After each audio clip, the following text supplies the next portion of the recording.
Kanye West lost over $1 billion in a single day, not because of a bad investment, not because his music stopped selling, but because of his words. Today, we're looking at a recent clip from Cameron that perfectly breaks down the brutal, unfiltered reality of free speech in today's world.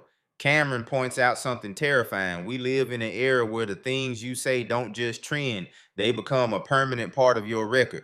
We're going to break down how Kanye's anti-Semitic remarks didn't just alienate a massive community and cost him Adidas, but how they functionally put a geographic cage around where he can even travel. Let's look at what Cameron had to say. You have to be careful what you say and think that people forgot. It's not. I'm not even going to sugarcoat it and make it to some big elaborate thing. Not just what you say, what you do, and be careful. You ever know if you've never been in this situation? You ever know somebody in a situation, right?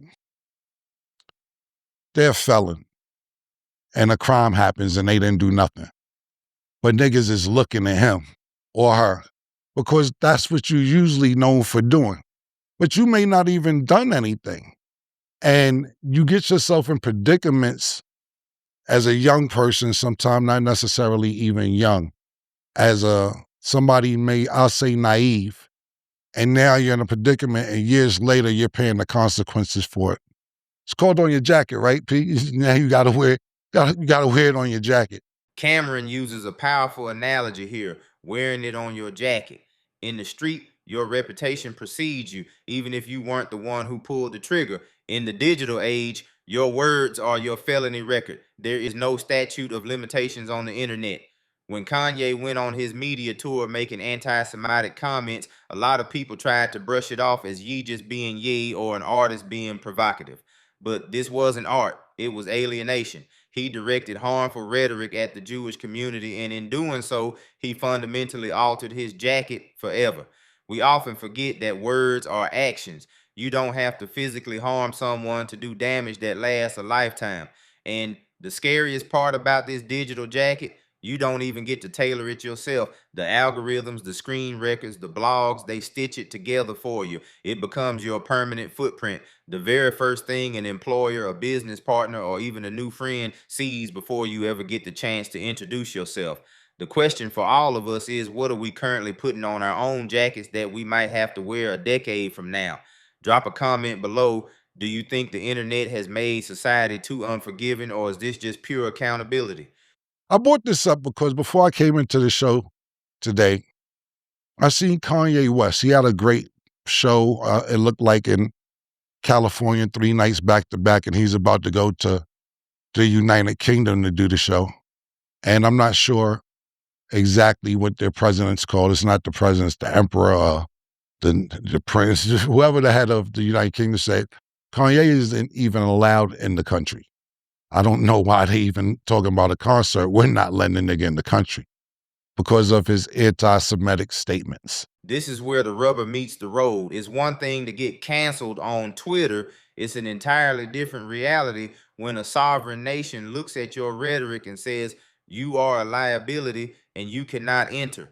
The United Kingdom banning Kanye is a staggering real world consequence. When Kanye alienated the Jewish community, he didn't just lose fans, he lost the infrastructure of global commerce. We saw Adidas, a company with deep roots in Germany, sever a multi-billion-dollar partnership with him. It wasn't just a moral stance for them, it was corporate survival.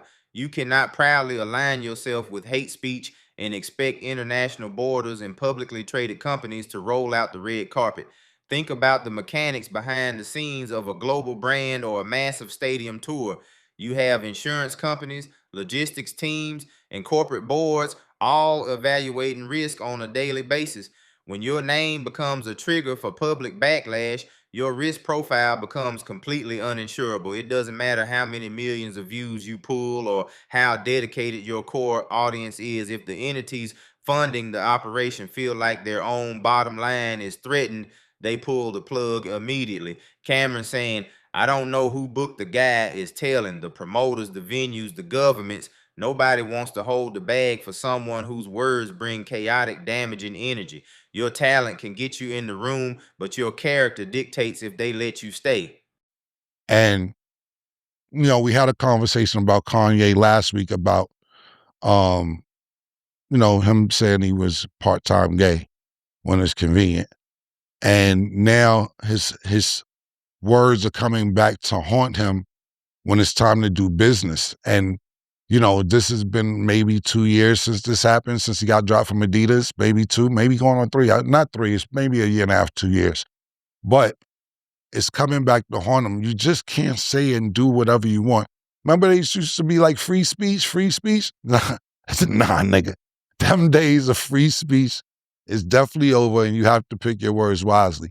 You can't only not do a show in the United Kingdom, you can't go in the country whatsoever.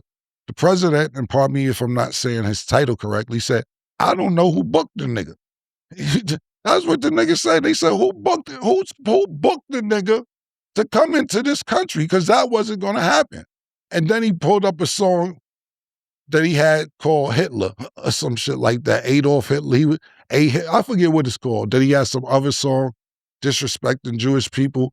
And he's tried to do all these things since then. I seen him meet with rabbis.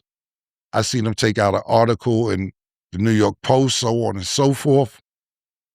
Be careful what you say, because it could affect you for the rest of your life, not just 2, 3 years, 4 years. Some people do they bid and they come home. This may be a lifetime sentence in certain places. Some people in America are over it. The United Kingdom isn't. Be careful what you do and say out there in this era. Listen closely to what Cameron said at the end. Them days of free speech is definitely over. Now let's unpack that, because it's a misconception that trips up a lot of people. We need to separate the First Amendment from the freedom of consequences. The government isn't throwing Kanye in a literal prison for his words. He has the free speech to say whatever he wants. But Adidas has the free enterprise to drop him. The UK has the sovereign right to deny him entry. Private platforms have the right to deplatform him. Free speech guarantees you won't be silenced by the state, but it absolutely does not guarantee you an audience, a sneaker deal, or a visa. The tragic part of the Kanye situation is watching a generational genius self-destruct over an inability to regulate his own words. He alienated a community, he alienated his business partners, and ultimately, he alienated himself. Cameron's warning isn't just for billionaires and rappers, it's for the teenager posting on TikTok, the professional venting on LinkedIn, and everyone in between. Your words have weight. They travel faster than you do, and they will wait for you at your final destination. What's your take on Cameron's perspective? Is the punishment fitting the crime here, or has the pendulum swung too far? Let me know in the comments. Make sure to hit that like button, subscribe, and share this with someone who needs to hear this message. See you in the next one.